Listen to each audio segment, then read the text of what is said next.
안녕하세요. 저는 인천에 살고 있는 60대 중반의 여성이에요. 한 남자의 아내이자 한 여자의 엄마로 지내다 보니 어느덧 거울 속에는 주름진 얼굴을 한 낯선 여자가 서 있네요.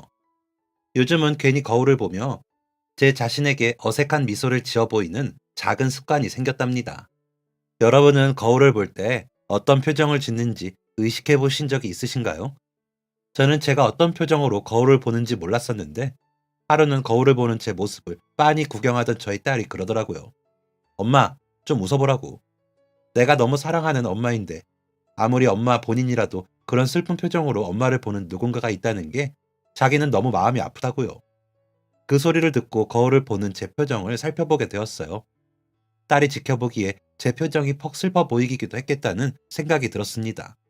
그 후로는 이상하게 혼자 있을 때도 거울 속 제 자신에게 어색하게나마 미소를 지어주게 되었어요. 거울을 볼 때마다 딸의 귀여운 잔소리가 들려오는 것만 같아서요. 어색하게 미소 짓고 나면 꼭 딸이 제 옆에 있는 것 같고 그래요. 언제 이렇게 엄마를 향해 예쁜 잔소리를 할 줄 아는 나이가 되었는지. 늘 잔소리는 엄마인 저의 몫이었는데 말이죠.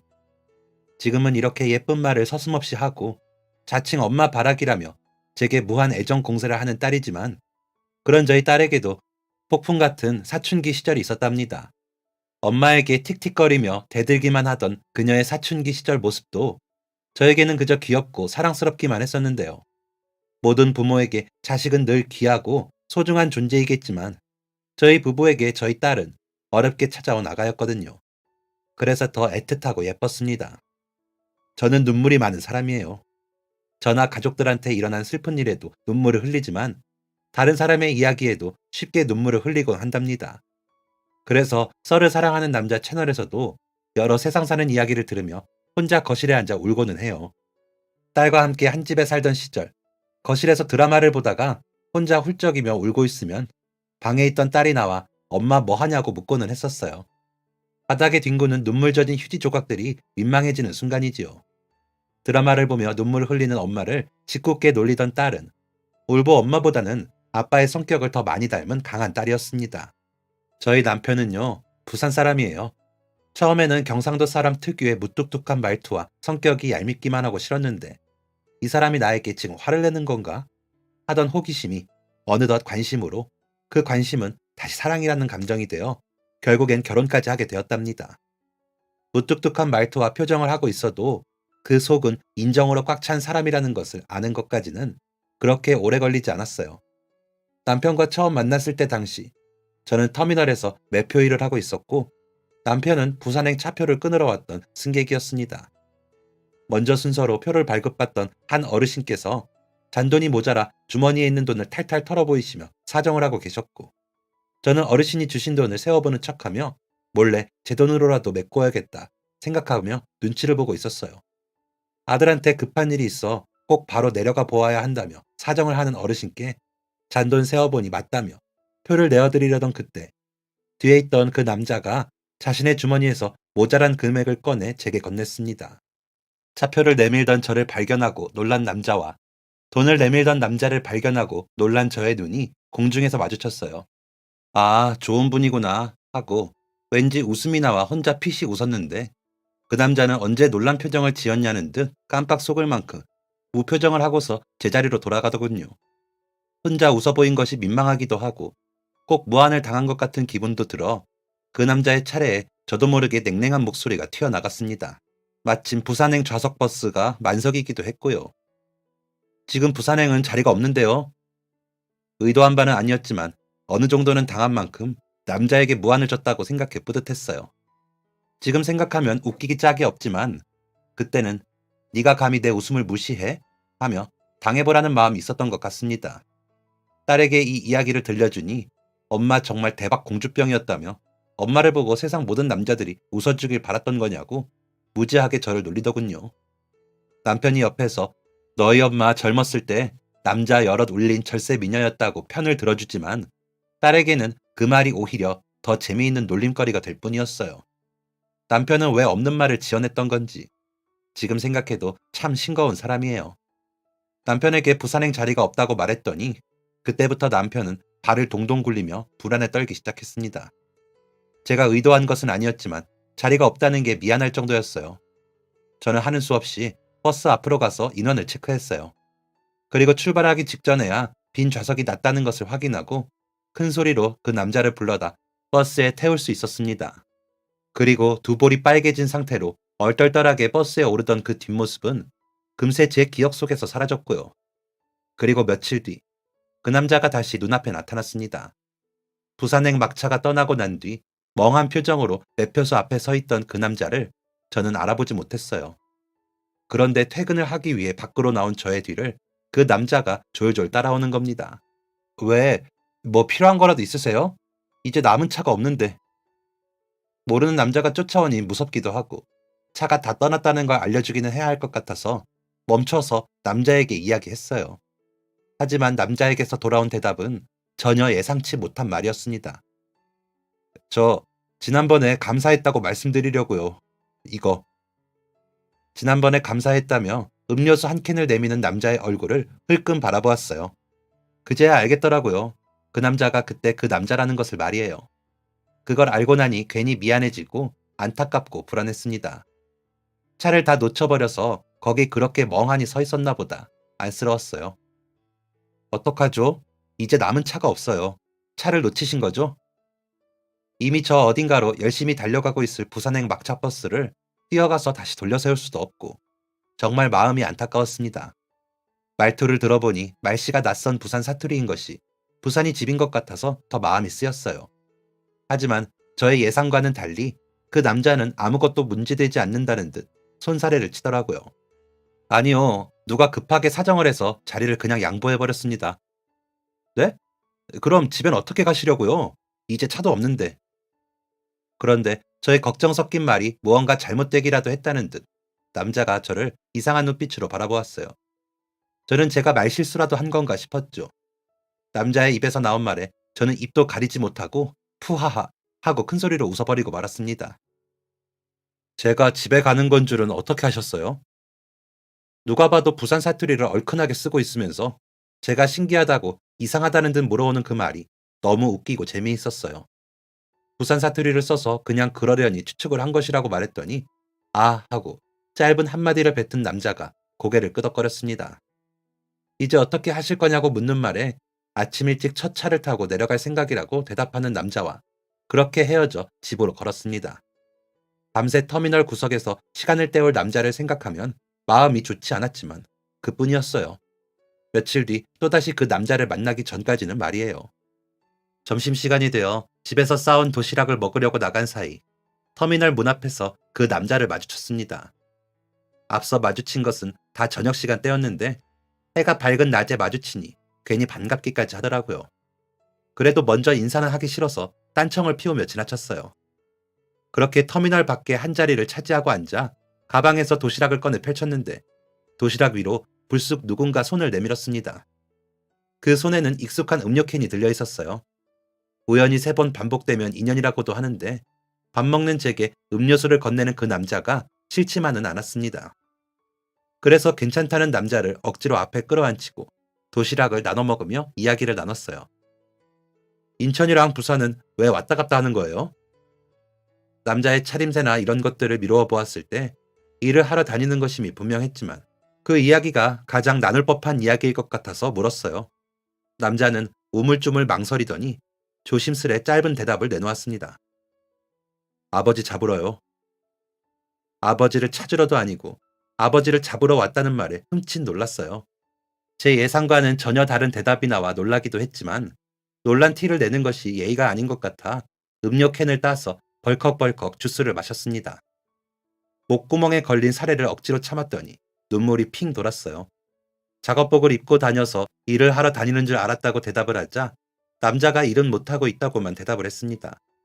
딱히 해줄 말이 없어서 그리고 자세한 사항을 묻기에도 애매해서 입속으로 반찬을 밀어넣고 또 밀어넣으며 그저 간단하게 말했어요. 그냥 별 생각 없이 한 말이었어요. 일을 왜 못해요? 그래도 일은 해야 밥 먹고 살지 않아요?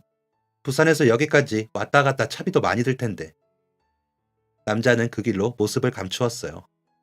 며칠 뒤에도 모습을 드러내지 않아서 제 기억 속에서도 그렇게 잊혀지나 했었지요. 그런데 한참의 시간이 흐르고 난 뒤 남자가 다시 나타난 거예요.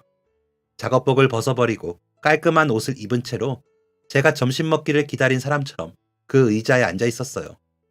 별로 대화를 많이 나눈 것도 아니고 얼굴을 자주 본 것도 아니었지만 괜히 반가운 마음이 드는 건 어떤 마음인지 공감하실까요? 정말 괜히 잡으려던 아버지는 잡았느냐고 물어보고 싶은 마음 같은 거요. 저희 반가운 인사에도 묵묵부답으로 음료 캔을 따서 건넨 남자가 한참 말없이 제가 밥 먹는 것을 기다리다 꺼낸 첫 마디는 정말 갑작스러웠어요. 어제 이사 왔어요. 인천으로. 일하려고요.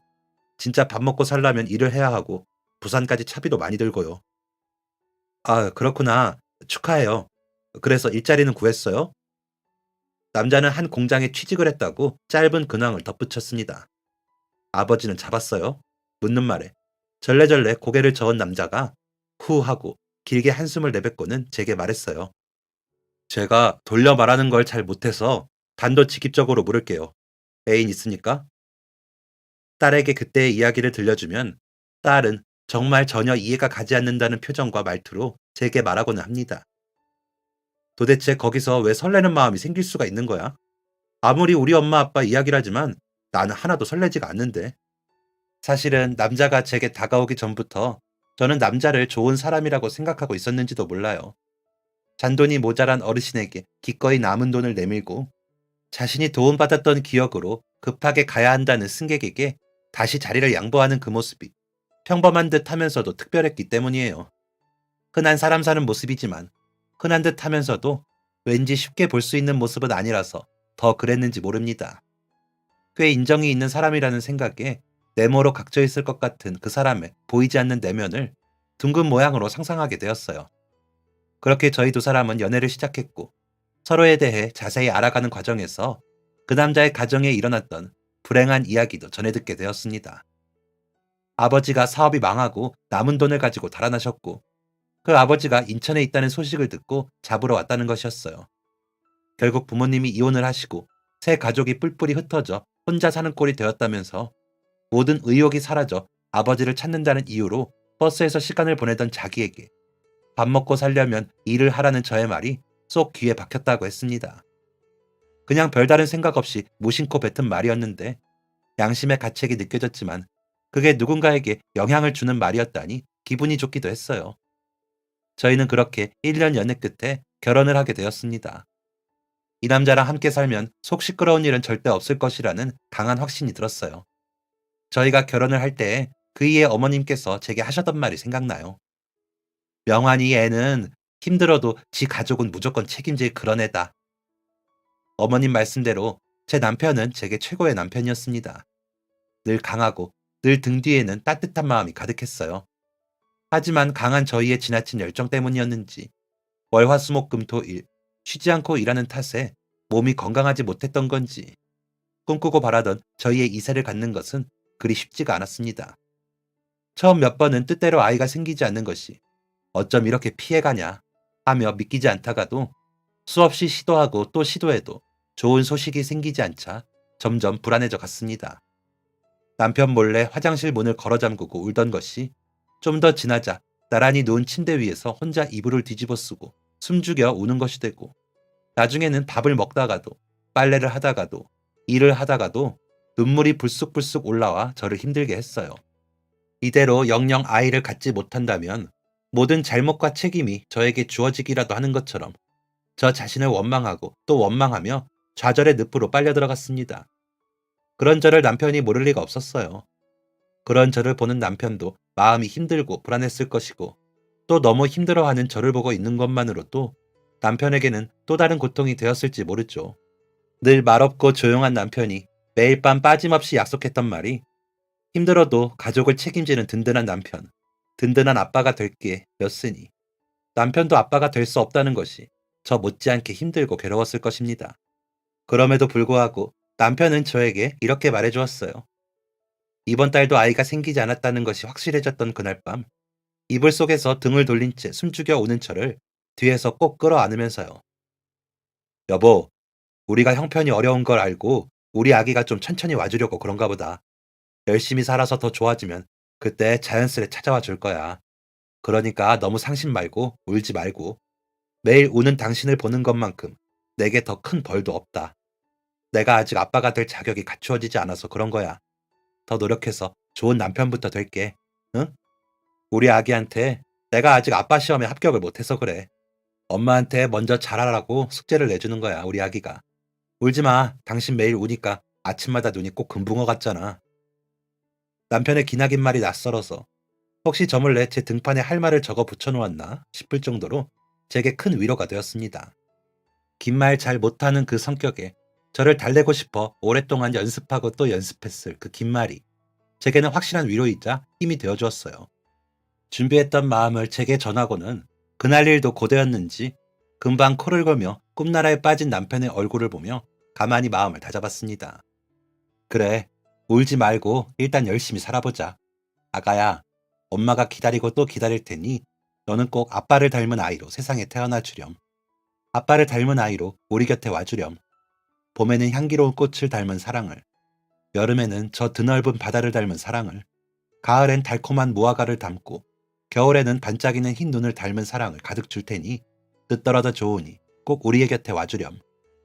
이미 마음만은 벌써 강한 아빠였던 남편에게 정말 많은 의지가 되었습니다. 강한 엄마가 되기 위해서 남편과 조금씩 준비를 하며 일상생활에 더 집중을 했어요. 그때 아이가 생겼더라면 좋긴 했겠지만 어쩌면 너무 힘들었던 형편 탓에 아이를 낳아도 제대로 돌봐주지 못했을 수도 있겠다는 생각이 들었습니다. 아이를 갖는다 해도 잘 키워낼 엄두를 내기가 힘든 상황이긴 했거든요. 그런 저희 사정을 알고 조금 천천히 오기로 했나 보다는 남편의 말은 오랜 시간 제게 큰 위로가 되었어요. 그렇게 저희는 서로가 서로에게 위로와 격려를 아끼지 않으며 각자의 일을 열심히 하며 살았습니다. 잘 사는 부자가 되지는 못했지만 둘이 힘을 합쳐 가꾸고 모으니 예전보다는 형편이 꽤 좋아졌고 그 과정에서 마음이 힘들어 싸우는 일도 있었지만 언제나 먼저 사과를 하는 남편의 성격 덕분에 결혼 8년 차가 되었을 때도 나름의 금슬이 좋은 그런 부부로 늙어가고 있었어요. 그리고 그간 불씨를 꺼트리지 않으려 노력했던 덕분인지 7년 전 남편이 했던 그 말 덕분인지 제 나이 37이라는 나이에 늦둥이로 딸을 낳게 되었습니다. 남편과 제가 3살 차이가 나니 남편은 딱 40이 되던 해였네요. 아이를 임신한 걸 알았을 때는 너무 기뻐서 남편 팔짱을 끼고 집 밖으로 나가 온갖 이웃들에게 임신 소식을 전하느라 바빴던 기억이 납니다. 지금 다시 그때로 돌아간다고 해도 저는 또 그렇게 하겠지만 그때 이웃들에게 비춰진 저의 모습은 조금 과해 보였을지도 모르겠네요. 말이야 이웃이지. 지나가는 사람들까지 다 붙잡고 여기 이 뱃속에 예쁜 아이가 생겼어요 하고 웃어 보였으니 말이에요. 남편과 저는 아이가 뱃속에 있는 그 시절부터 태어나 걸음마를 하고 초등학교에 들어가고 고등학교를 졸업할 때까지 금이야 오기야 하며 사랑을 다해 키웠어요. 눈에 넣어도 안 아픈 자식이라는 말이 무슨 말인지 알 것 같다며 세상 무뚝뚝했던 저희 남편은 하루 종일 제잘되는 참새처럼 수다쟁이가 되었습니다.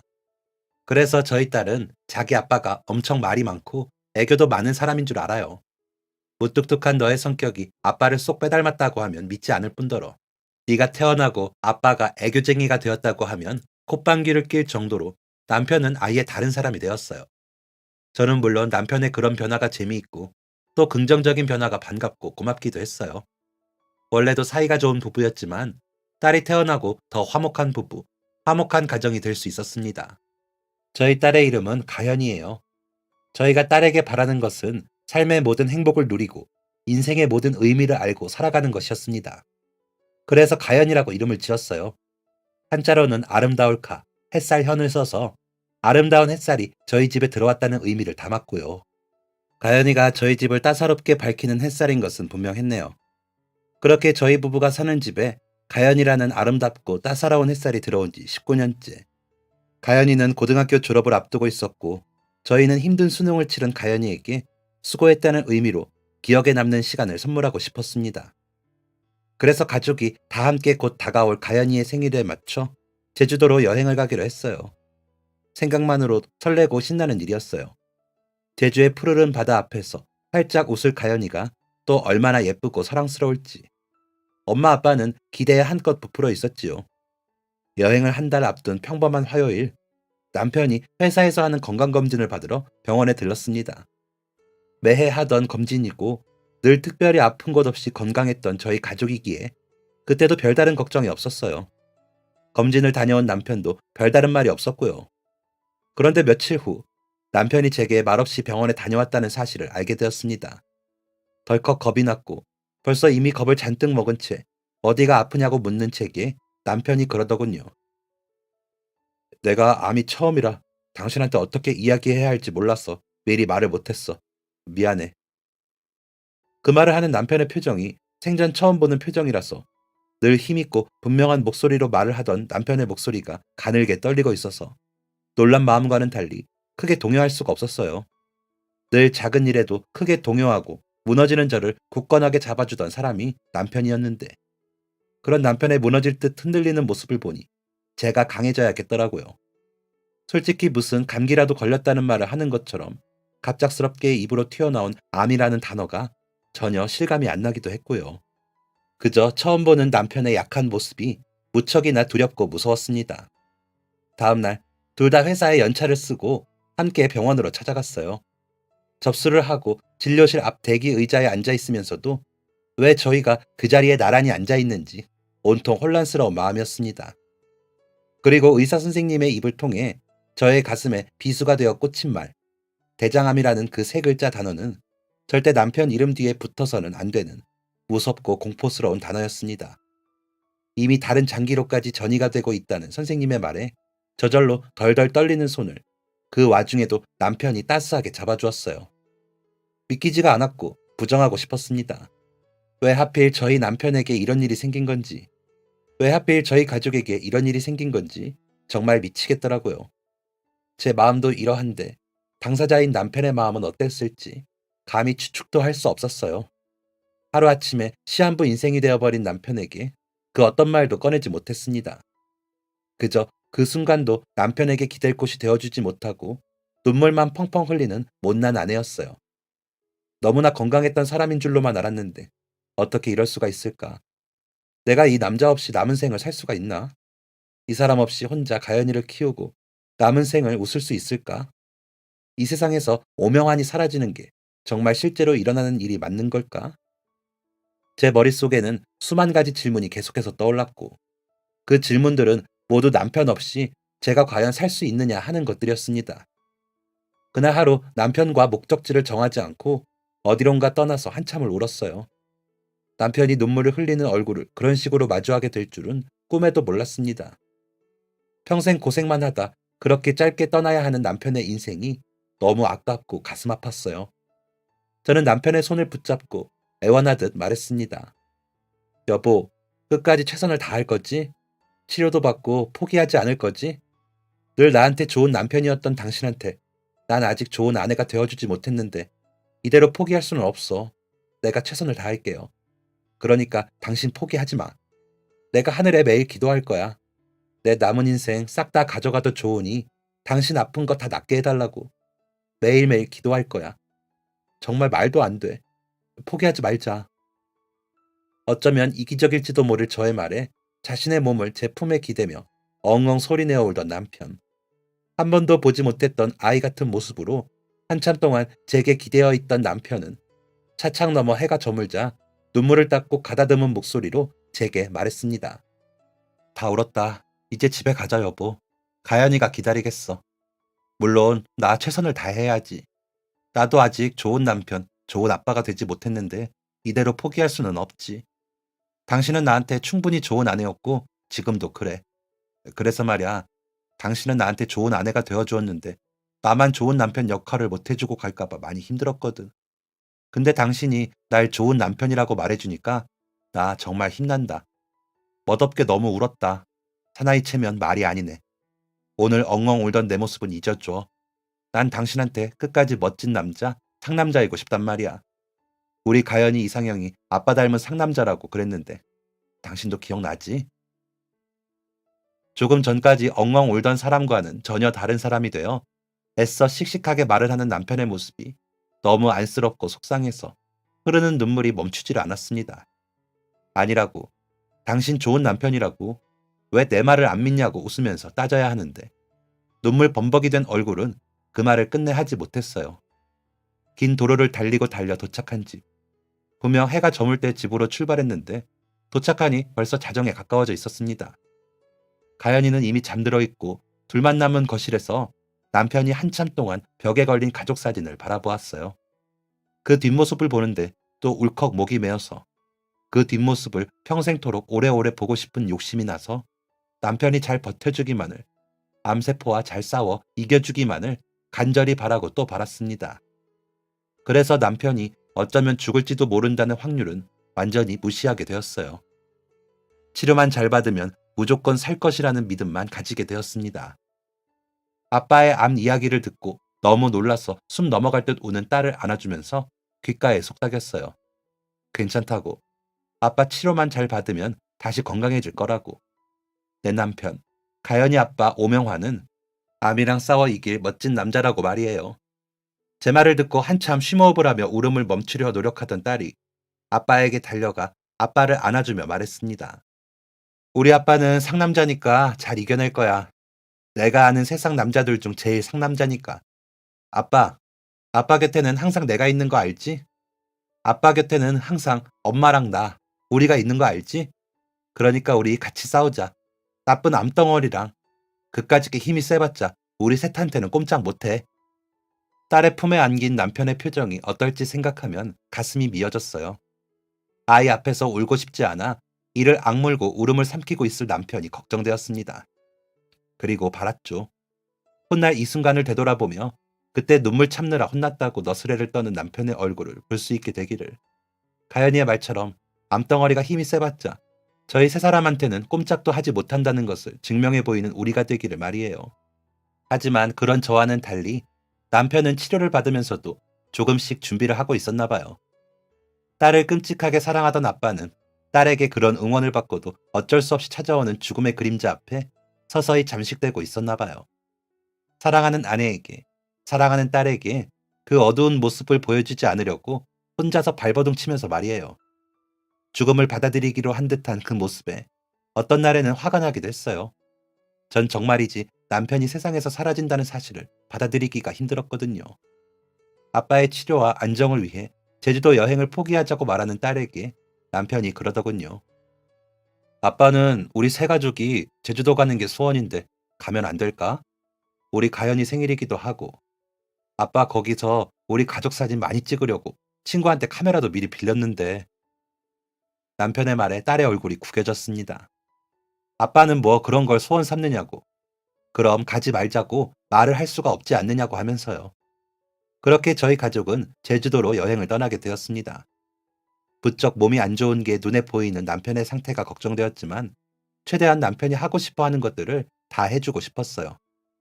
그 여행이 이별 여행이 아니라 극복할 수 있는 힘이 되어줄 여행이기를 애타게 빌면서요.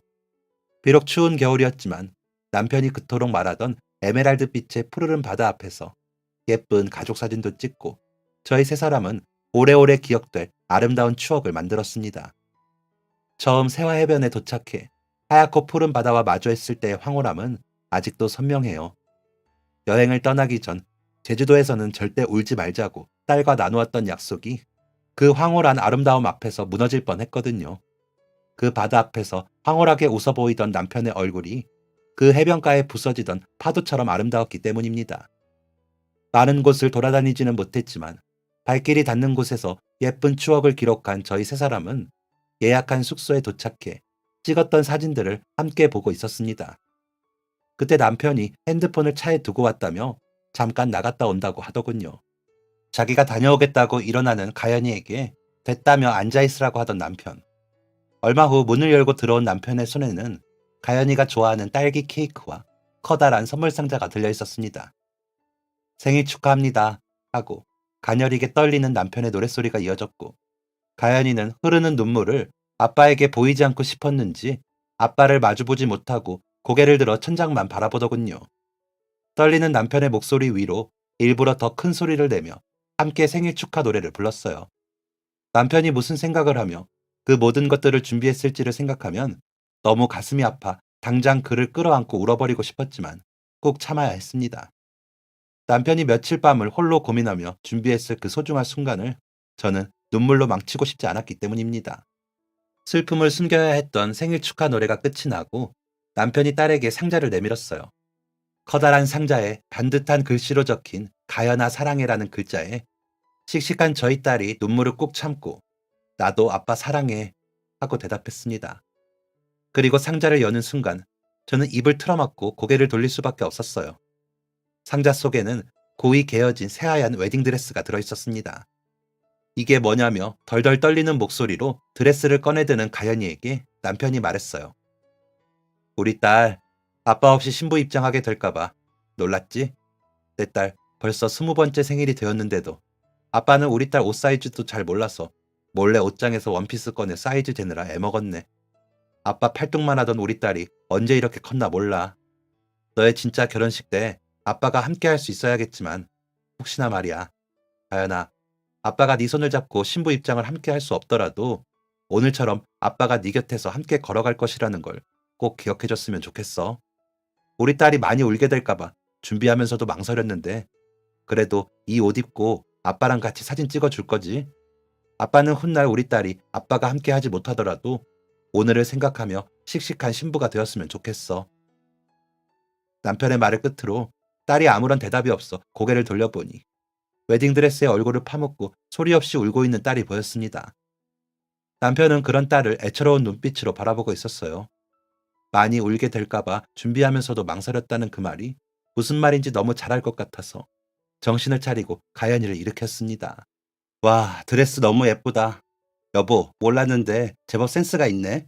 어쩜 이렇게 가연이한테 잘 어울리는 드레스를 골랐어? 가연아, 얼른 입어보자. 엄마 너무 기대돼. 우리 딸 너무 예쁘겠다.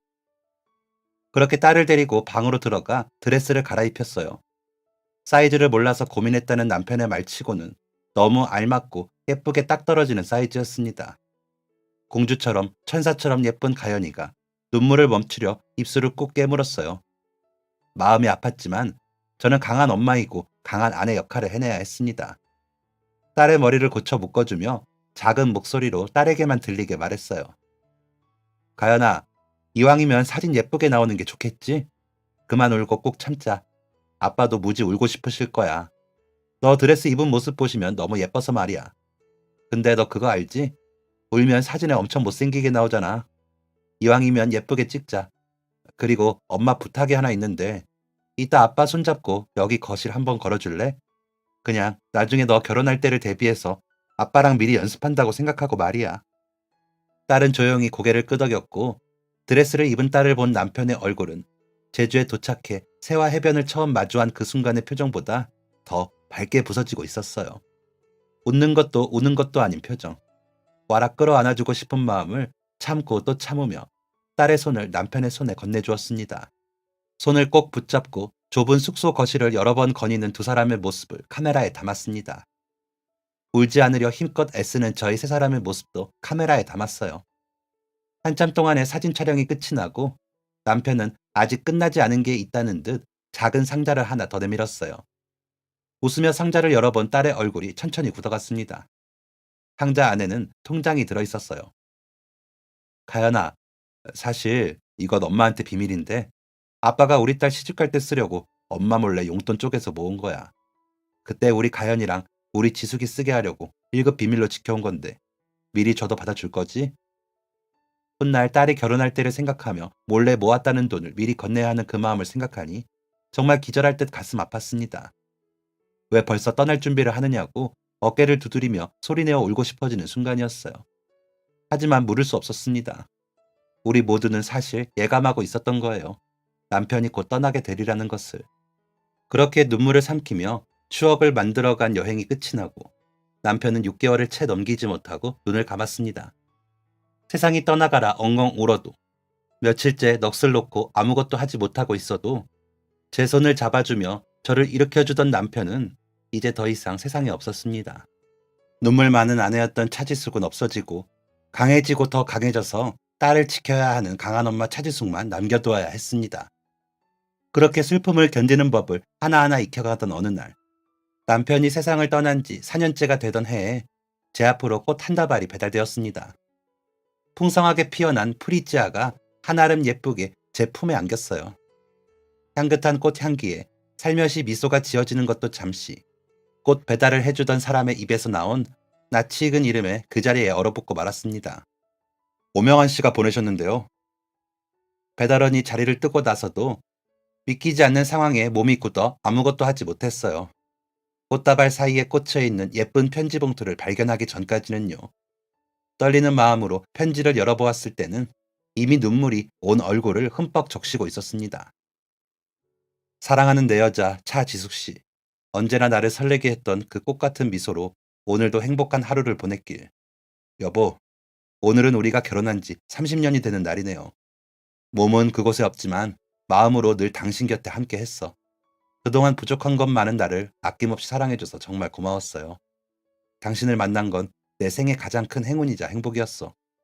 여보, 아직 살 날이 많은 당신에게 영원히 나를 그리워하라는 말은 나 하지 못해. 눈물 많고 겁도 많은 당신이 이 험한 세상 혼자 살아갈 것을 생각하면 눈물이 나요. 나 부탁이 있으니 들어줘. 우리의 사랑은 30년을 마지막으로 엔딩 크레딧을 올리고 이제 앞으로 나를 잊고 새 출발을 해요. 당신을 진심으로 사랑하기에 이렇게 부탁할게. 세상에 없는 나를 그리며 한평생 늙어갈 당신을 생각하면 너무 마음이 아파. 우리는 잠시 서로를 잊고 지내다가 먼 훗날 더 좋은 세상에서 다시 만나자. 행복하세요, 내 사랑. 사랑합니다. 긴 편지를 읽고 또 읽었습니다. 혹여 편지지가 눈물에 젖기라도 할까봐 우스운 자세로 팔을 쭉 뻗고는 한참을 읽었어요. 봉투 속에는 또 다른 편지 한 장이 들어있었어요. 그 글씨체는 남편의 글씨체가 아니었습니다. 그 편지는 세상을 떠나기 전 남편에게로부터 부탁을 받았던 한 꽃집 사장님의 것이었어요. 몇 년 전 어느 사랑꾼으로부터 간절한 부탁을 받아 그 사랑을 전한다고. 지금은 꽃집 장사를 접었지만 애틋했던 그 중년의 남성분과의 약속을 지키기 위해 날짜를 기억해 두었다고 적혀 있었습니다. 떠난 후에 남겨질 가족들을 생각하느라 하루도 빠짐없이 분주했을 남편의 뒷모습이 자꾸만 떠올랐어요. 한참 동안 현관에 주저앉아 떠난 남편의 얼굴을 그리고 또 그렸습니다. 그리고 이기적인 아내였던 저는 먼저 떠난 남편이 괘씸해서라도 그의 마지막 부탁은 들어주지 않겠노라 다짐했어요. 제가 진정 행복할 수 있는 방법은 남은 생 남편을 그리며 사는 것이었기 때문입니다. 그리고 세월이 흘러 웨딩드레스가 참 잘 어울렸던 저희 딸 가연이가 마침내 마음이 맞는 짝을 만나 결혼을 하게 되었습니다. 그 어떤 드레스도 다 마다하고 아빠가 사주었던 드레스를 입고 예식장에 선 가연이. 손을 맞잡고 함께 신부 행진을 해줄 아빠는 더 이상 세상에 없었지만 아빠와의 약속대로 세상에서 제일 씩씩한 신부가 예쁜 발걸음으로 걸어나갔습니다. 주례가 없는 대신 마이크를 잡아들고 서로에게 성혼 선언문을 읊조리는 시간. 울지 않는 씩씩한 신부 가연이가 말했습니다. 제게 결혼은 인생의 꿈이자 목표였습니다. 세상에서 가장 씩씩한 신부가 되겠노라고 아버지와 손가락을 걸고 약속했기 때문입니다. 오늘 아버지께서 저 길을 저와 함께 걷지 못하시더라도 지금 이 드레스를 입고 아버지와 함께 좁은 거실을 거닐었던 그 순간을 저는 생생히 기억합니다. 제 성격이 아버지를 많이 닮아서 어머니를 닮은 남자를 만나 영원을 약속하고 싶었어요. 두 분이 천생연분이셨거든요. 그리고 저는 오늘 그런 천생연분 같은 남자를 만나 평생을 약속하고자 이 자리에 섰습니다. 아버지께서 어머니께 그러셨던 것처럼 저도 제 남편에게 멋진 아내가 되겠습니다. 가연이가 한마디 한마디를 내뱉을 때마다 남편이 꼭 이 자리에 있는 것처럼 느껴졌어요. 꼭 그 순간을 함께 보고 싶었던 저의 마음 탓이기도 하겠지만 울음보가 터져버려 울보 엄마와는 달리 마지막까지 눈물을 꾹 참으며 씩씩한 신부가 되겠다는 약속을 지켜낸 멋진 딸 가연이는 이제 어느덧 귀여운 아들의 엄마가 되었습니다. 부모가 된 자식을 보는 마음은 여전히 어색하고 먹먹하기만 합니다. 하지만 왠지 저희 남편이 이 모습을 본다면 먹먹해 하기보다는 흐뭇하고 대견해야 할 것 같아요. 나이 60이 넘어 엄마라는 이름을 거쳐 할머니라는 이름까지 갖고 있는 저이지만 아직까지 처음인 것이 너무나도 많고 멋진 엄마가 되는 길이 멀기만 한 사람이네요. 앞으로도 저는 남은 인생의 많은 난관들 속에서 지혜로운 선택과 생각을 하기 위해 수도 없이 저희 남편을 떠올릴 것 같아요. 그 사람이 남기고 간 깨달음들 속에서 저는 여전히 사랑받는 아내이자 사랑을 하는 여자입니다. 여보, 나 많이 웃고 또 건강할게. 당신 목까지 우리 딸 가연이를 잘 지킬게. 봄꽃이 너무 아름다운 계절이야. 그곳에서도 이 아름다운 풍경을 볼 수 있을까? 꼭 볼 수 있었으면 좋겠는데. 꽃들을 보며 조용히 미소 지을 남편을 그리다 보니 제 얼굴엔 미소가 가득합니다. 여러분도 길거리 피어난 꽃을 보며 또 거울 속 여러분의 얼굴을 보며 시원하게 미소 짓는 그런 하루가 되시기를 바라요. 저희 남편 이야기를 함께 들어주셔서 정말 고맙습니다. 지금까지 사연 들어주셔서 감사합니다. 사연이 재밌으셨다면 구독과 좋아요를 눌러주세요. 감사합니다. 안녕히 계세요.